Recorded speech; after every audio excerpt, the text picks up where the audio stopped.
গরুটা গেলাম এটা দাম 600 টাকা। 600 টাকা। আপনি আপনার মতো বলে দেন। হ্যাঁ আপনি আপনার মতো বলে দেন কোনটা নাম দাম কেমন? খাসি 2500 টাকা দাম। 2500 টাকা দাম। আচ্ছা তারপর কি আছে একটা করে দেখান। মুরগির রস 600 টাকা। 600 টাকা। 2 কেজি আছে। কাচ্চি 300 টাকা।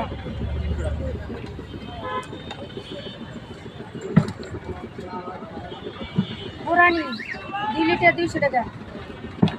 ধরো। টিকা 300 টাকা। ঠিক আছে 300 টাকা। জর্দা 300 টাকা। পোলাও পোলাও 200 টাকা। পোলাও 300 টাকা। এই পর্যন্ত ইতি। আসসালামু আলাইকুম। আপনারা এবার আসলে আচ্ছা ওই সাথে দেনা দেউছি আমার উপরে